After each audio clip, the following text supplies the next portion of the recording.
இந்த துஆவை மட்டும் காலையில ஒரு தடவை மாலையில ஒரு தடவை சொல்லுங்க.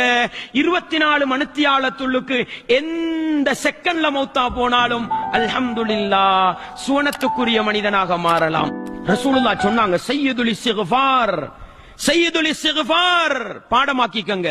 அல்லாஹும்ம அன்த ரப்பி லா இலாஹ இல்லா அன்த خلقتني وانا عبدك وانا على عهدك ووعدك ما استطعت اعوذ بك من شر ما صنعت ابوء لك بنعمتك علي وابوء بذنبي فاغفر لي فانه لا يغفر الذنوب الا انت. இந்த துஆக்கு என்ன சிறப்பு தெரியுமா?